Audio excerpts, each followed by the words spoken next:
Welcome to the channel, welcome to the channel, welcome to the channel, yeah. Greetings and salutations, my name is Kamaria, or Black Siren Creates.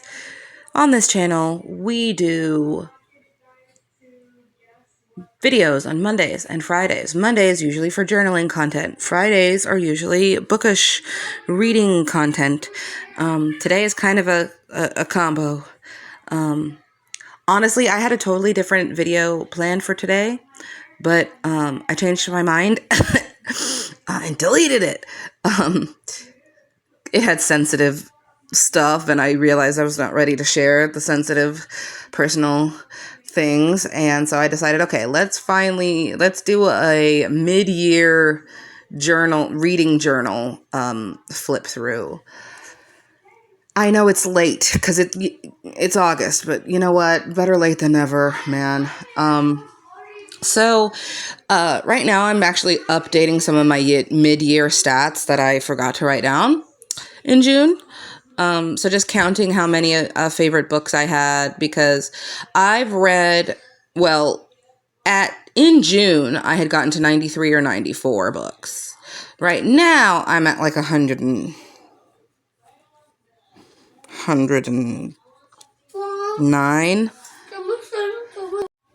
But out of that, reading over 100 books, I think there are like 14 that I would call favorites, and even in that 14 there are only like 10 of them that are like actually okay, these are books I keep thinking about, books that I love so much so far. So if you think 10 out of 109, but anyway, I have a couple of like yearly challenges that I do the buzzword readathon hosted by Books in Lala. I do around the world challenge. It's a storygraph thing. They pick a couple countries and you read books from that country. I also have a Black A to Z because I've done A to Z before and that was too easy.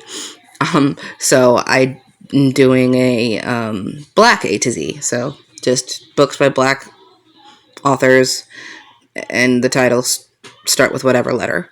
And then I think those are all the actual like challenges. I do have a book bingo that I do just for funsies, and I think I only have like 3 of those left in the bingo. So as far as my challenges go, I think because the way the buzzword readathon goes is like it's set up to so you read like whatever the theme or is in that month that she has chosen. But even the way she does it is way more like lazy than that. It's like, okay, basically if in the year you have a book that fits each prompt, it doesn't really matter if you read it in the month that it was assigned. So that's kind of how I'm doing it too. So I have 9 out of 12 of those prompts done. I have, I think, 15 out of 26 of my Black alphabet. And then I have like 5 out of 10 of my around the world. So I think I'm doing pretty good on those. These were kind of my goals for the year. So I've already I'm at over 100 books. Another one was to embrace audio, which is necessary sometimes because I got kids and I'm kind of on the go a lot. I also wanted to use Storygraph over Goodreads, and that has been alarming success. I think Storygraph is more user-friendly than Goodreads. Frankly, I mean, Goodreads has other kind of stuff.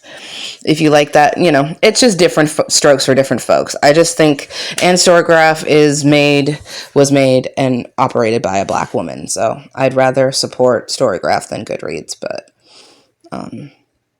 it's for me more user friendly. But Goodreads does have more like features that you can do. And I also am never going to join Fable because they had kind of a controversy for a while of using AI and being racist. So I don't know why people still use it, but whatever. This is me just counting how my challenges are going because I haven't been really keeping track. That's the thing with some of these challenges. I just don't keep up with them. They're just for fun, really. If I do it, if I complete them, cool. If I don't, like, I'm not going to beat myself over the head about it. I won't be sad. This is my bingo that I just do for fun. I think, like I said, I only have 3 left, and the 3 I have left are weird. Like, reading a special edition, which I don't really buy books, so doing a special edition of a book is weird to me. Then one of the other prompts for my bingo is book that has the color of the year. Like, I don't know what that means. Like it was explained kind of like, oh, what color is trending on book covers. You know, and I don't really know what that is. If you guys know what the color of the year is, let me know in the comments, because I have no idea what has been trending colors, book covers this year. I don't really pay attention to that kind of stuff. But this is my, it says reading tracker sticker on the top, but that's kind of like where I put my 25 and 25. Basically, it's just books that I want to read by the end of the year. And then I have another one that where I write down recommendations, like what I want to read. And then I check them off if I read them or if I DNF, or just books that I get recommended through like YouTube or whatever. And then I'll read them. These are my monthly spreads, because the way I had to do it this year, I had to kind of use what I had when I set this up, because I didn't have any money to buy a new journal or anything. So I had to kind of reuse this kind of, this is a Japanese Kokuyo reusable spiral notebook. So I can open and close it and move the pages around and everything. But it uses like special paper that has like 26 holes or something. And I only had so many pages left. So I had to kind of get really creative and kind of plan out how my year was going to go. But every month is kind of different. Like you saw, sometimes I do lists just listing out what I read. I think in March I drew little book covers. Because sometimes I have ink for my printer and sometimes I don't. Because I'm poor. It's fine. But yeah, I'd like to kind of switch it up every month of the layouts and how I do it. Just because I think it's fun. But yeah, I basically have every month a little kind of wrap up page of these are the books I read. This is whatever readathon I was doing or challenges or anything like that. I do different themes and different things just to kind of keep track. And even like in the beginning of the year, it was way more like, oh, I'm going to print out my Storygraph stuff, or, but it's all kind of, each month is kind of different, which I kind of like. So I'm actually going to end up showing you July, even though it's mid-year, is technically June, but whatever, it's there. So you can kind of see how every month has some things that are the same and then some things that are kind of different, because I like to switch it up. And then this is how I decorated for August. I was very much in a pink phase. I'm going to show you, in case you forgot, what the rest of the year looks like. This is how I kind of decorated it when I was doing it, like last December.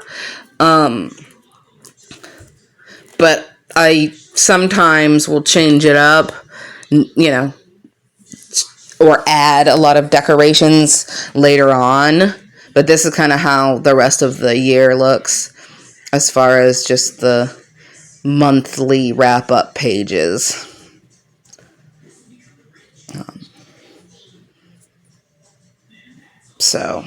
And then this is, because in previous reading journals, I would actually make a collage, or, I would have a page for every single book I read.